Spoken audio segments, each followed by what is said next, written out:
다니엘서 6장 10절 말씀입니다. 구약 성경 다니엘서 6장 10절 말씀을 우리 함께 천천히 합독합니다. 다니엘이 이 조서에 왕의 도장이 찍힌 것을 알고도 자기 집에 돌아가서는 윗방에 올라가 예루살렘으로 향한 창문을 열고 전에 하던 대로 하루 3번씩 무릎을 꿇고 기도하며 그의 하나님께 감사하였더라. 아멘. 이때도 다니엘은 다락방, 윗방이 다락방이죠. 2층 방이 다락방에 올라가서 예루살렘으로 향한 창문을 열었다 그랬습니다.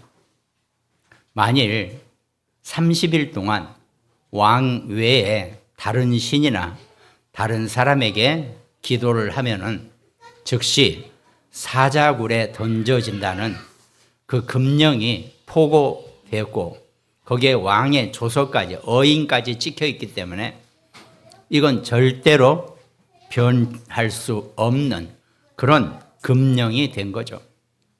그런데도 다니엘은 전혀 문제치 않고 개의치 아니하고 늘 하던 대로 예루살렘을 향해서 기도를 하루 3번 했던 것처럼 똑같이 감사하며 기도했다는 것입니다. 죽을 줄 알면서도 사람이 사자굴에 던져지면 죽는 거죠.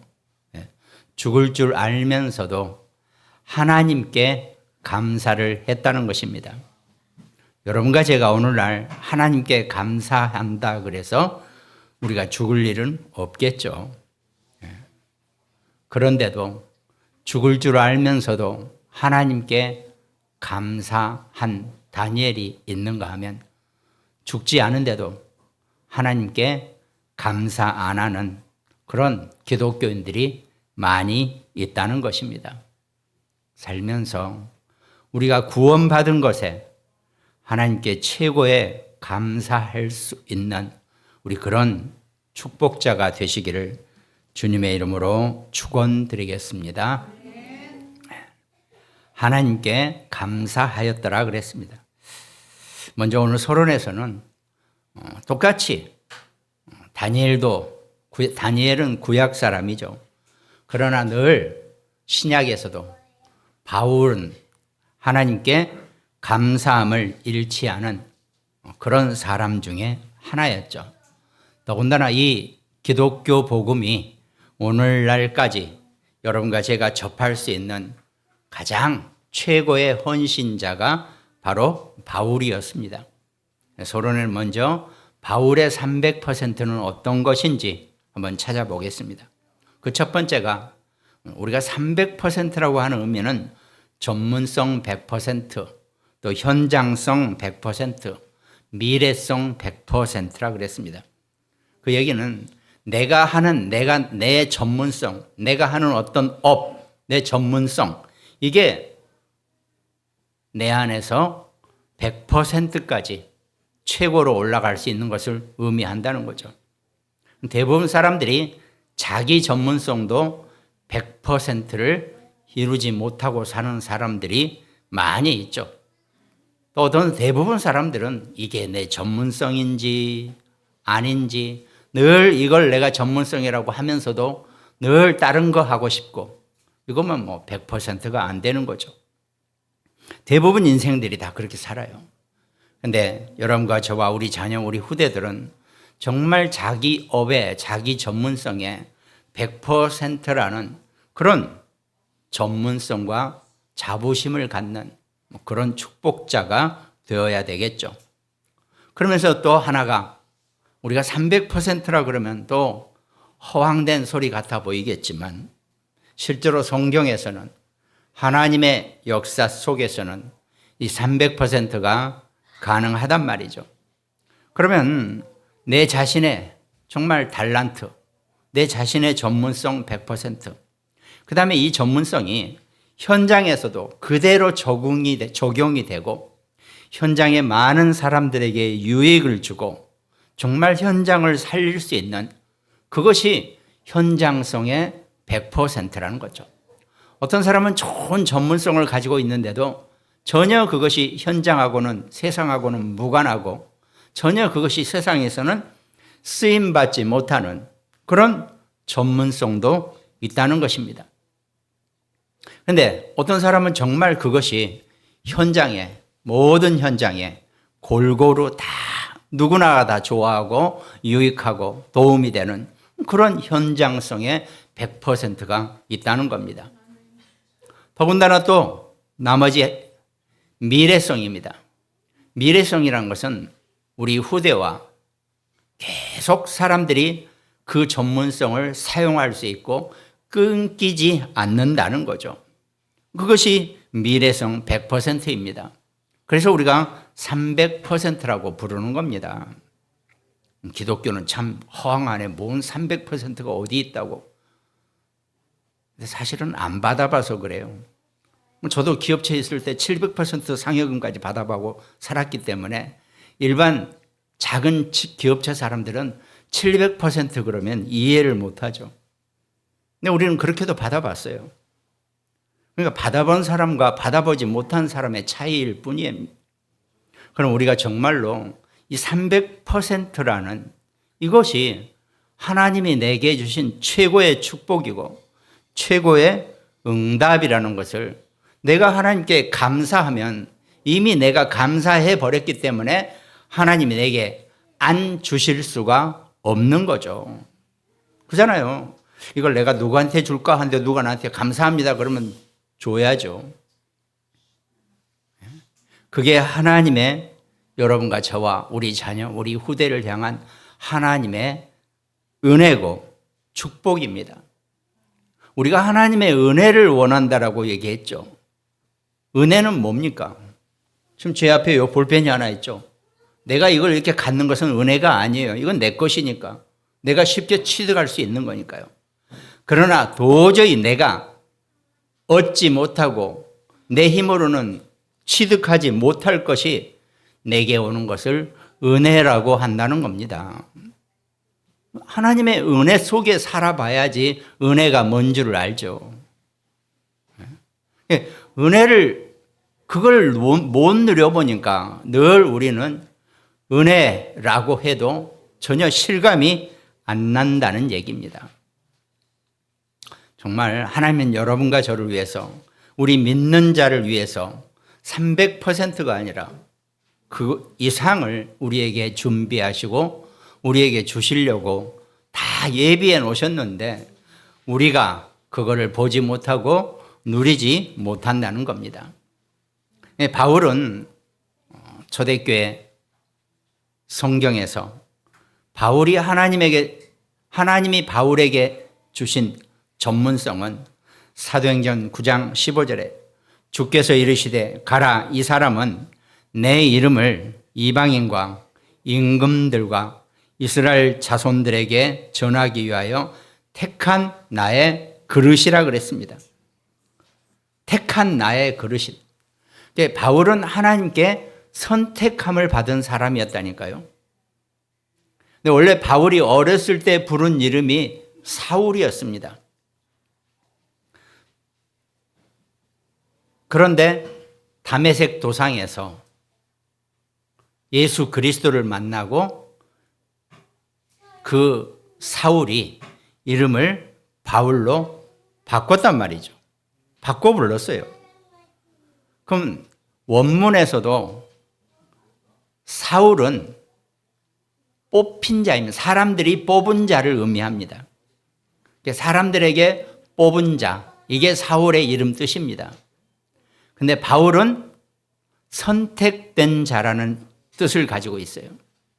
인간들에게 뽑히는 것보다는 하나님께 택함을 받은 자라는 이 바울의 의미답게 바울이 가지고 있는 모든 것에 하나님이 전문성으로 100%의 응답을 누릴 수 있도록 바울을 보호하시고 축복하셨다는 겁니다. 바울은 초대교회에 있을 때 자기의 모든 구원받기 이전에 바울이 가진 모든 것을 하나님이 완전하게 100%로 전문성으로 사용하셨다는 겁니다. 사람들은요, 누구나 다 전문성이 있어요. 못 찾아서 그렇고 그걸 제대로 써먹지 못해서 그렇지 없는 사람은 없습니다. 왜? 하나님이 전부 다 이미 주셨기 때문에. 근데 그걸 제대로 내가 찾지 못하고 내가 누리지 못할 뿐이라는 겁니다. 그게 바울이 붙잡은 이방인과 임금들과 이스라엘 자손들에게 전하기 위하여 이 그리스도의 복음을 전하기 위하여 택한 나의 그릇이라고 바울은 완전히 하나님으로부터 그 전문성을 인정받은 겁니다. 그러면서 바울은 현장의 전도와 선교의 현장에서 삶의 모든 상황 속에서 하나님이 바울에게 이 현장에 있는 모든 사람들에게 이 그리스도의 복음을 증거하고 전달하라고 하는 그 현장성까지 100%의 응답을 받았다는 거죠. 그러니까 바울이 아시아에서 길이 막혀가지고 이 복음을 전도와 선교에 문이 막혀 있을 때 바울이 밤에 기도하다가 그 아시아의 끝 건너가면 유럽이 되는 거죠.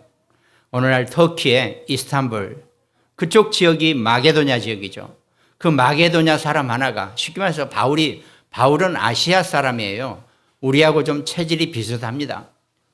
얼굴도 황인종이고 키도 크지 않고 또 머리도 저처럼 벗겨진 그런 사람이었다는 거죠. 근데 그 사람이 그 바울이 꿈을 꾸니까 하얀 노란 머리에 백인이 나타나가지고 와서 우리를 도우라라고 꿈을 꾼단 말이죠. 하나님이 바울의 꿈마저 개입하셔가지고 바울에게 다음의 길을 열어주시는 겁니다. 여러분과 저와 우리 자녀, 우리 후대가요, 인생 살다가 이런저런 문제와 길이 막혀 있을 때 하나님이 어떻게 인도하시는지를 보여주는 그런 내용이라는 겁니다.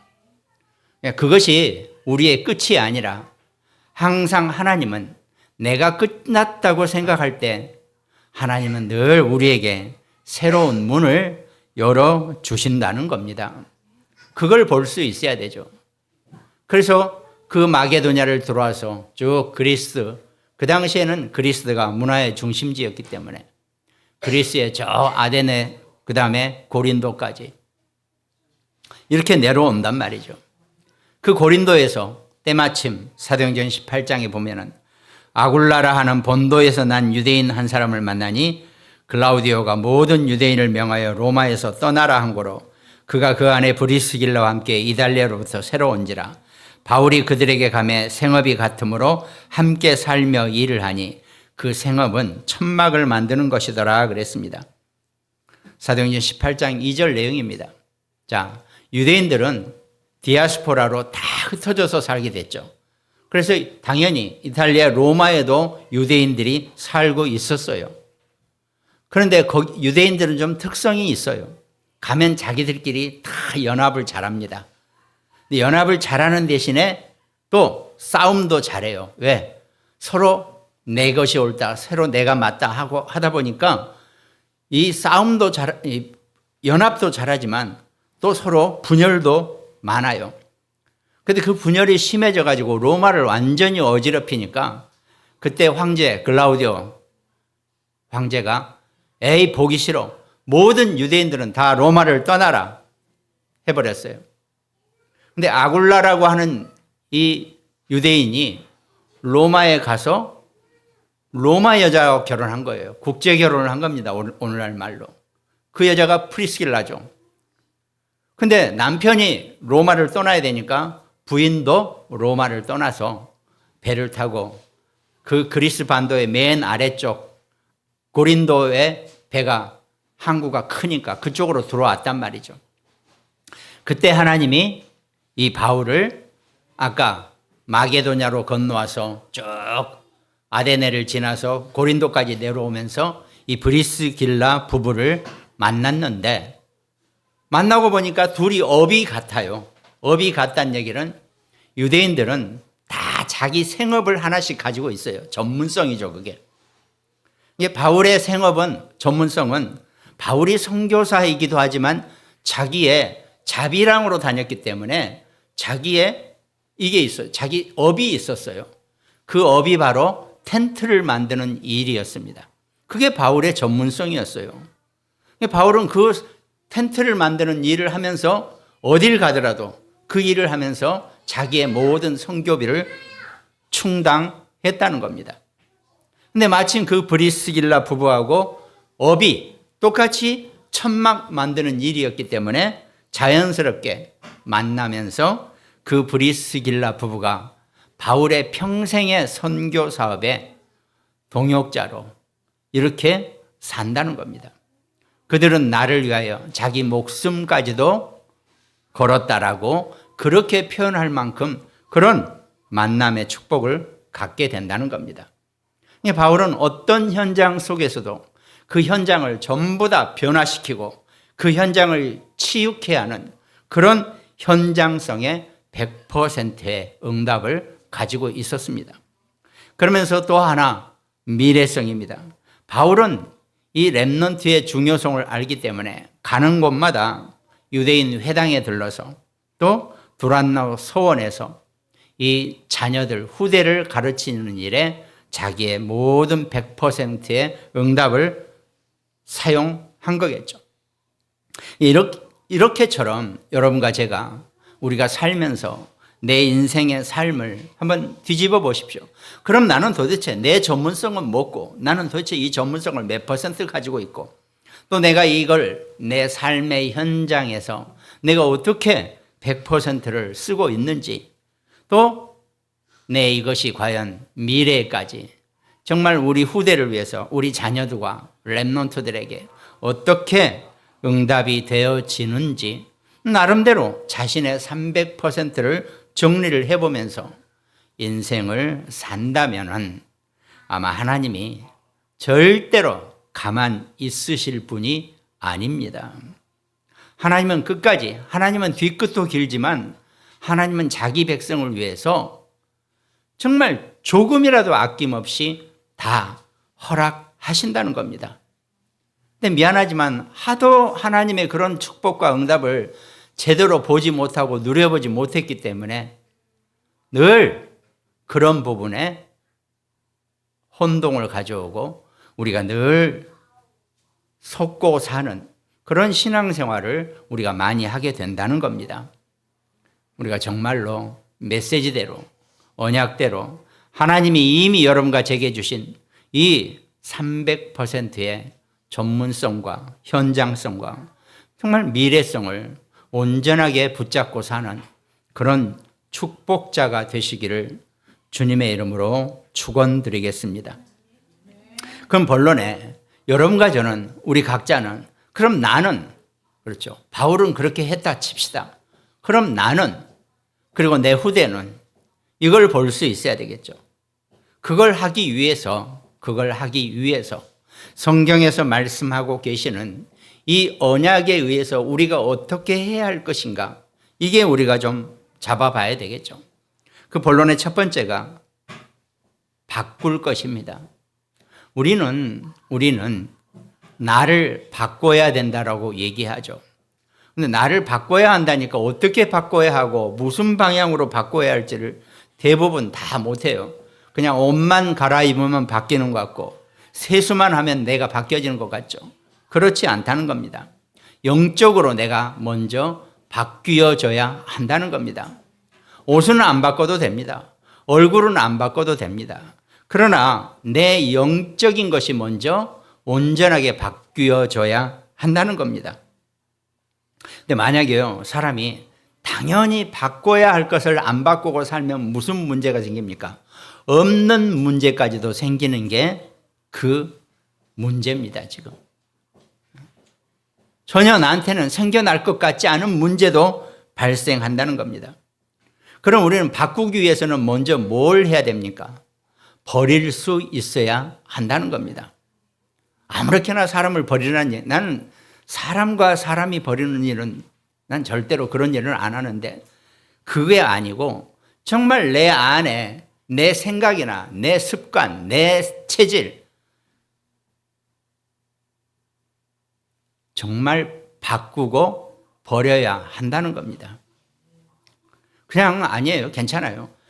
나는 지금까지 내가 살아오면서 난 진짜 잘 살고 나는 멋지게 살고 난 정말 가진 것도 많고 나는 뭐 하나도 나는 버릴 거 없어. 이런 사람은 그냥 사셔도 됩니다. 뭐 괜찮아요. 그 맛에 사는 거니까. 그러나 100% 모든 인간은 이 땅에 태어나는 순간 하나님을 떠난 영적 죄인이라 그랬습니다. 또 이 말이 상당히 귀에 거슬리죠. 죄인이라는 말이. 죄인이라는 것은 남을 해치고 나쁜 짓 하고 못된 짓 하고 이게 죄인이 아닙니다. 성경에서 말씀하고 계시는 죄인은 하나님을 떠난 인간을 죄인이라고 표현한다는 겁니다. 근데 그 하나님을 떠난 것은 나도 모르는 일이에요. 나도 어머니 배에서 태어나 보니까 모든 인간은 하나님을 떠난 죄인으로 이 땅에 태어난다는 거예요. 그럼 나도 모르는 문제인데 그 문제 사유를 나로부터 찾을 수는 없어요. 내 윗대로 올라가 봐야 되는 거죠. 내 조상의 죄냐? 그것도 아니에요. 결국은 성경에서만 인간의 이 영적 죄 문제에 대해서 설명을 하고 있다는 겁니다.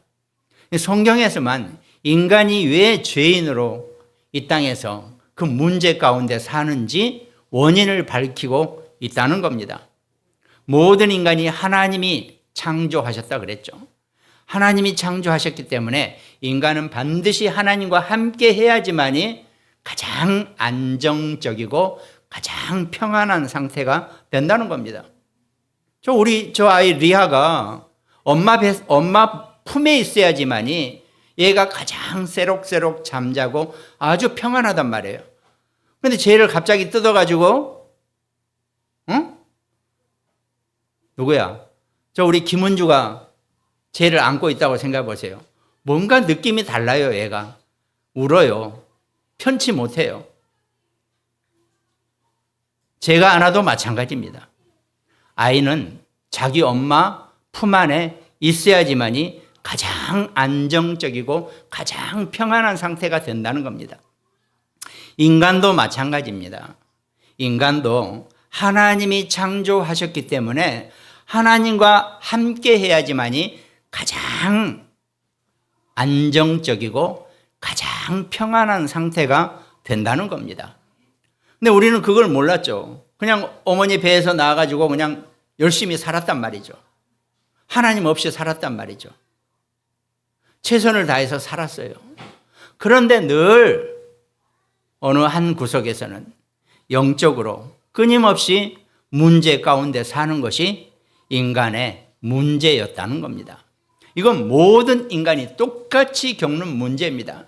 근데 그 사람의 인성이나 성격이나 체질에 따라서 다르게 그게 표현되어지고 다르게 나타날 뿐이라는 겁니다. 그래서 우리는 과감하게 육신의 내 인간의 모든 것을 정말 먼저 버릴 수 있어야 합니다. 그래야 내가 바뀌어지죠. 그게 성경에서는 인간을 향한 하나님의 축복이고 하나님의 은혜라는 거죠. 내 힘으로는 도저히 못 버려요. 그래서 하나님이 때가 되니까 우리 인생의 어느 시간표 속에서 예수 그리스도를 영접하고 내가 하나님의 자녀가 됨으로써 비로소 내가 온전하게 하나님의 사람으로 바뀌어 간다는 겁니다. 그런데 아직 내 육신이 남아있다 보니까 내 생각과 내 마음과 내 이것이 남아있다 보니까 여전히 그 전에 나를 내 것으로 착각하고 우리가 산단 말이죠. 그걸 빨리 바꾸고 그걸 빨리 영적으로 갱신하는 것, 이게 우리의 신앙생활이고 이게 하나님의 말씀의 능력입니다.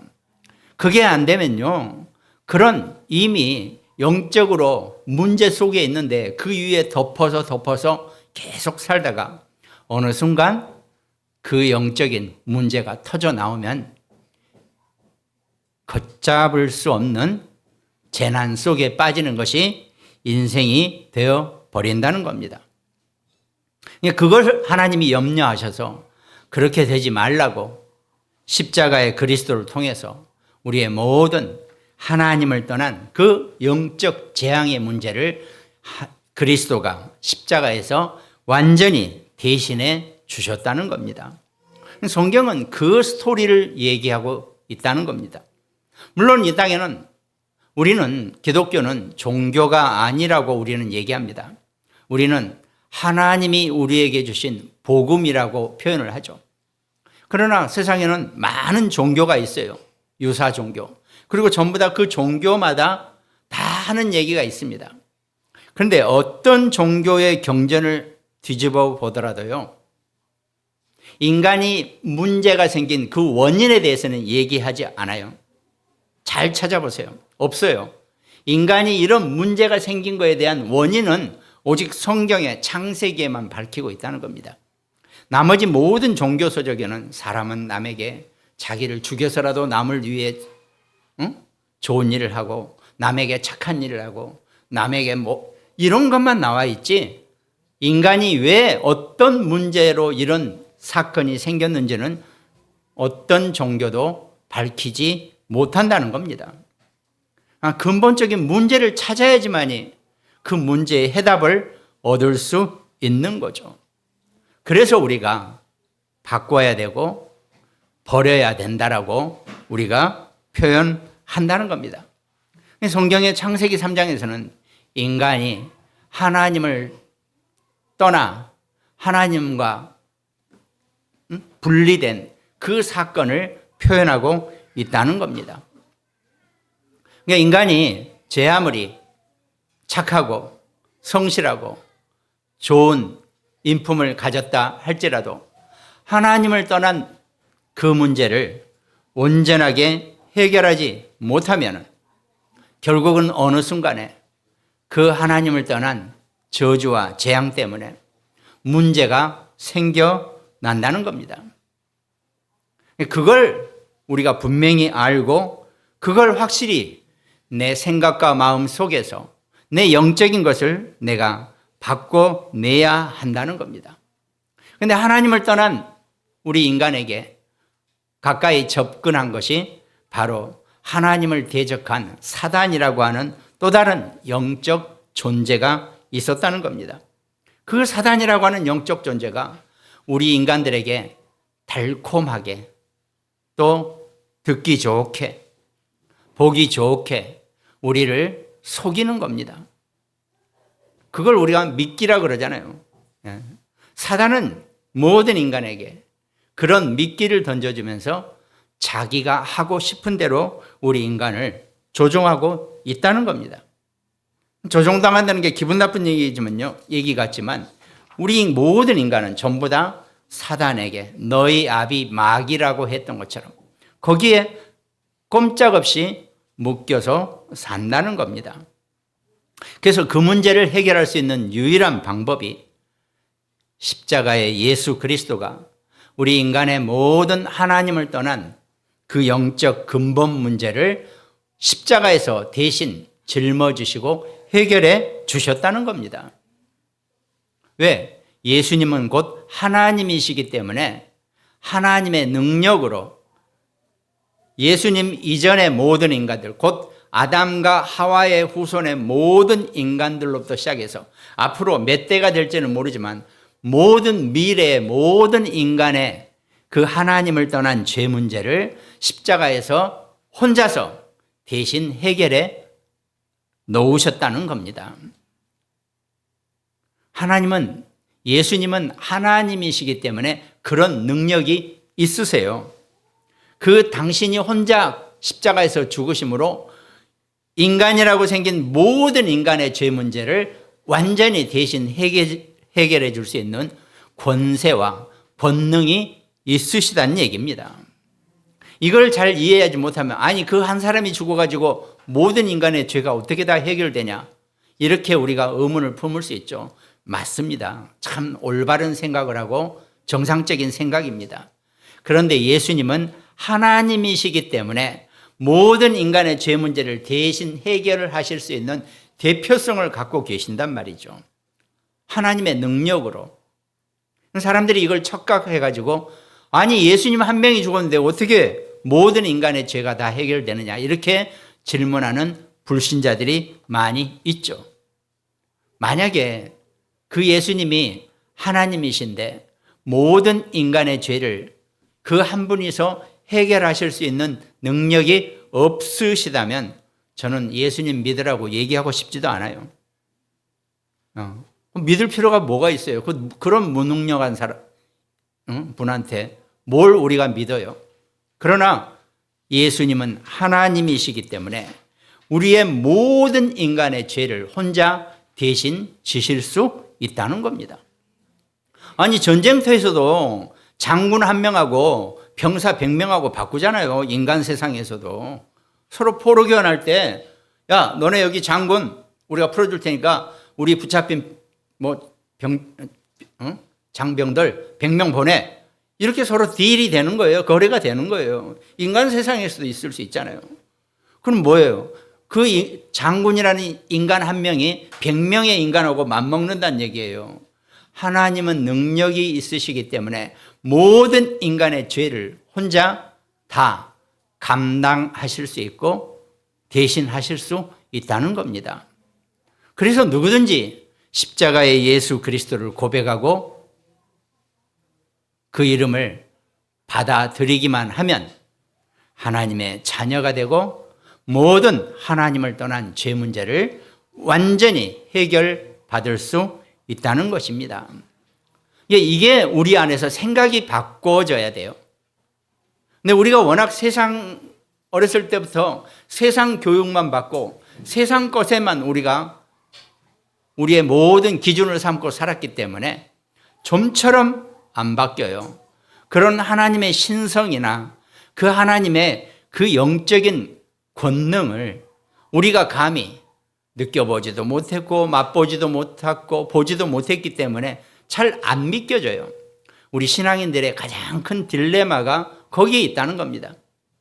나는 아직 육신이니까 구원 받아놓고도 내가 여전히 천국 백성인지 이 땅에서 불신자보다 못한 삶을 살고 있는 건지 이게 구분이 잘 안 간단 말입니다. 정말 하나님 자녀의 정체감, 하나님 자녀의 존재감을 정말 누리고 살아가시는 그런 축복자가 되시기 바랍니다. 이건 허황된 게 아니라니까요. 하나님은 살아계시고 십자가의 예수 그리스도가 여러분과 저와 우리 자녀, 우리 후대 몇 대가 되도록 인류가 이 땅에 존재하는 순간까지의 모든 인간은 하나님이 대신 다 십자가에서 하나님을 떠난 저주와 재앙과 운명 문제를 해결해 놓으셨다는 겁니다. 그래서 창세전에 여러분과 저는 그리스도 안에서 우리가 선택함을 받고 하나님의 자녀로 이미 택정을 받았기 때문에 지금 이 자리에 함께하고 계신다는 겁니다. 만약에 하나님이 허락하시지 않았으면 절대 지금 이 자리에 와 있을 수가 없어요. 그건 제가 보증합니다. 제가 봤어요. 아무리 정말 사람 좋고 똑똑하고 정말 말끔하고 소위 영어로 스마트한 아무리 그런 인간이라 할지라도 하나님이 선택하지 않으면 절대로 교회에 들어올 수가 없다는 겁니다. 하나님이 택하셨기 때문에 지금 이 자리에 계신 줄 믿으시기 바랍니다. 이게 먼저 우리가 바꿔줘야 한다는 겁니다. 그리고 본론의 두 번째는 그러면 구원받고 해방받은 내 모습을 찾아내야 한다는 겁니다. 그 모습을 구원받은 나를 온전하게 내가 찾기만 하면 시편 23편 1절 다윗이 고백했죠. 여호와는 나의 목자시니 내게 부족함이 없으리로다 그랬습니다. 그럼 절대로 나는 전혀 부족함을 느끼지 못하는 정말 하나님의 축복자로 살아간다는 겁니다. 그리고 본론의 세 번째는 그러면 내가 그렇게 내 자신을 바꾸고 내가 정말 창세기 3장의 그 원죄에서 완전히 해방된 내 모습을 찾게 되면 나는 그때부터 기도밖에 세울 것이 없다는 겁니다. 그것도 기도는 잘못하면 무슨 고통이나 노역이나 고충으로 생각할 수 있지만 기도는 하나님이 여러분과 제게 주신 가장 행복한 시간표입니다. 기도를 한다고 할 때는요, 1초를 하든 10초를 하든 내가 가장 행복한 상태가 되어져야 한다는 겁니다. 그럼요, 이건 육신적으로도 정신적으로도 사람이 내가 가장 행복한 상태로 있는 시간이 많으면 많을수록 육신의 건강도 회복이 되어지고 정신이나 영적으로나 마음의 상태가 정말 건강해진다는 겁니다. 아무리 좋은 신받다 해놓고 먹은 산삼을 먹었다 하더라도요, 내가 마음이 슬프고 내가 마음이 스트레스를 받고 내가 마음이 편치 않으면 그거 하나도 건강에 도움이 안 된다는 거예요. 그러나 좋은 거 안 먹어도 내가 정말 하나님 앞에 하루에 단 5분이 되더라도 단 10분이 되더라도 내가 가장 행복한 상태가 되어진다면 나의 영육은 최고로 강건한 상태로 하나님이 주시는 모든 응답을 마음껏 누리는 그런 축복자가 된다는 것입니다. 아니, 여러분과 제가 하나님의 자녀로서 하나님이 내게 예비하신 것을 좀 마음껏 누리고 쓰고 살아야 될 거 아닙니까? 아이러니한 거죠. 전에 어떤 소설 나오는 거잖아요. 만지는 것마다 금이 된대요. 이렇게. 그럼 우리가 생각하면 어마어마할 것 같죠. 요즘같이 금값 올랐을 때. 뭐든 만져도 금이에요. 다 만져도 금이에요. 근데 문제가 하나 있어요. 음식을 먹으려고 딱 빵을 딱 잡았는데 그것도 금이 돼버리네. 못 먹잖아요. 그죠? 뭔 얘기입니까? 우리가 정말 하나님의 것을 제대로 누릴 수 있는 그런 축복자로 살아야 한다는 겁니다. 하나님이 원하시는 것을 가지고 살 수 있는 그런 축복자. 그게 나를 가장 행복하게 하고 그게 나를 가장 평안하게 하는 것이라면 하루에 딱 10분이라도 내가 하나님과 가장 평안한 시간, 행복한 시간을 만드는 기도를 세우시기 바랍니다. 그것이 기도의 망대입니다. 그럼 어떻게 기도해요? 오늘 우리 김민자 장로님처럼 이렇게 나는 그렇게 유창하게 기도를 못하는데 그래서 기도문을 적어놨잖아요. 저거 777 기도문. 발음이 좀 힘드니까 37. 하여튼 저도 아침에 일찍 교회 오면 저거 딱 읽어요. 저거 붙잡고. 한 10분도 안 걸리잖아요. 차분하게 저거 읽고 기도를 시작해 보세요. 저것만 읽어도 돼요. 저거 읽을 때, 저 기도문을 읽을 때 내가 가장 행복한 시간이다. 아니, 하루에 10분을 나를 위해서 내게 가장 행복한 시간도 못 만들어요? 그렇게 바쁘세요? 그거는 바쁜 게 아니죠. 엄청 힘든 삶을 살고 있다는 거예요. 아무리 바쁜 사람도 10분도 채 안 걸리는 저 기도문을 한번 하루에 내가 못 잊고 산다는 것처럼 비극적인 삶은 없어요. 정말 작정하시고 좀 코팅 많이 해놨으니까 하루에 내 혼자 있는 가장 편안한 시간에 저것만 그냥 한번 읽으세요. 그러면 더 이상 다른 거 안 시킬게요.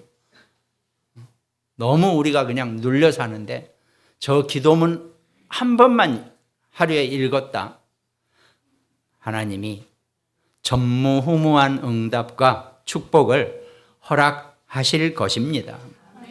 그래서 오늘 다니엘은 그게 있기 때문에, 그 맛을 봤기 때문에 만약에 예루살렘을 향하여 절을 하고 기도를 하는 것이 발각되면 어디로? 사자굴에 던져진다는 것을 뻔히 알지만 두려워하지 않고 창문을 훤히 열어놓고 하루에 3번 하나님께 감사하였더라라고 분명히 성경은 우리에게 증거하고 있다는 것입니다. 여러분과 제가 정말 딱 한 번만, 내가 하루에 다른 것 다 필요 없어요. 한 번만 내가 하나님께 저 기도를, 내가 정말 10분도 안 걸려요. 내가 기도하겠다. 그것이 나의 가장 행복한 시간이라고 고백하시기 바랍니다. 이거 저거 다른 거 다 하지 마세요. 저것만, 저 기도문만 한번 해보세요. 그게 나를 가장 행복하게 하고 내 영육을 강건하게 하는 최고의 망대가 될 것입니다. 그런 결론에서는 우리가 인물이 서론에서는 바울이었고 본론에서는 다니엘이었죠.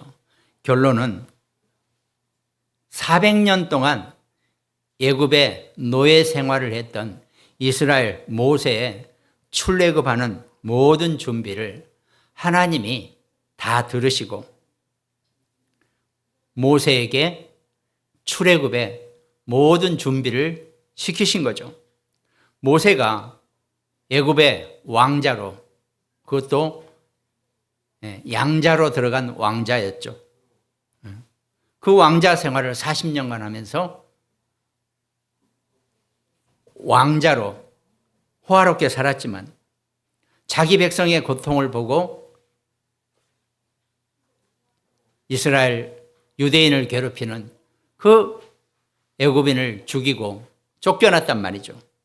그러면서 광야에서 40년 동안 하나님의 산 호렙산에서 모세는 기도를 끊이지 않았다는 겁니다. 이것이 모세가 준비한 하나님 앞에서의 300% 중에 100% 응답이죠. 그러면서 호렙산에서 여호와를 만나고 400년 동안 그 애굽에서의 고통을 내가 들었다라고 하나님이 모세에게 얘기하죠. 내가 이제 전능한 손을 펴서 너희 백성을 애굽에서 끄집어낼 것이다. 이게 모세가 얻은 두 번째 200%의 응답이죠. 그러면서 모세가 아니 나는 아무런 힘도 없고 나는 지금 살인자로 도망다니고 있는데 그랬더니 하나님이 출애굽기 3장 19절에 내가 아노니 강한 손으로 치기 전에는 애굽 왕이 너희가 가도록 허락하지 아니할 것이다 그랬습니다. 하나님이 강한 손으로 애굽을 치고 모든 이스라엘을 해방시키시는 거죠. 마찬가지입니다. 여러분과 제게, 우리에게 도저히 풀리지 않은 문제가 있어도 하나님이 강한 손으로 그 부분을 완전히 정리하시고 해결하실 것입니다. 여러분과 제가 살면서 내게 있는 어떤 문제나 어려움이 있다 할지라도 하나님의 강한 손이 늘 나와 함께 하신다는 것을 절대로 놓치지 마시기 바랍니다. 나는 잊어버리고 있을지라도 하나님은 나를 절대로 놓치지 않고 나와 함께 하신다는 겁니다. 그 축복자로 살아가게 되시기를 주님의 이름으로 축원드리겠습니다. 오늘 함께 말씀 나누는 우리 모든 가정들과 굿모닝 병원 현장과 또 태안의 안지영 집사, 또 광주와 강릉지교회, 또 일본과 미국에서 우리 함께 말씀 나누고 있는 우리 장로님들, 또 특별히 캐나다의 우리 문성미, 그리고 또 우리 김경화 집사님도 정말 하나님 주시는 이 언약의 말씀 가운데서 늘 하나님께 감사하고 가장 행복한 시간을 누리는 우리 모든 축복된 백성 되시기를 주님의 이름으로 축원드리겠습니다. 기도하겠습니다. 다니엘이 왕의 조소에 어인이 찍힌 것을 알면서도 곧 사자굴에 던져질 줄 알면서도 늘 하던 대로 하나님 앞에 3번 창문을 열어놓고 기도한 것처럼 우리가 어떤 것하고도 바꿀 수 없는 가장 행복한 시간이 하나님의 말씀의 기도 시간이고 하나님께 향한 우리의 기도 시간이 된다는 것을 고백하고 살아가는 모든 임마누엘 중보교회 성도 되게 하여 주시옵소서. 하나님 반드시 말씀으로 역사하시니 우리가 고백한 그 말씀이 하나도 땅에 떨어지지 않고 오직 우리와 우리 자녀, 우리 후대를 향한 하나님의 최고의 능력이 되시고 하나님의 언약이 되신다는 것을 항상 누리는 우리 모든 축복자가 되게 하여 주시옵소서. 감사를 드리옵고 우리를 구원하신 예수 그리스도 이름으로 기도합니다. 아멘.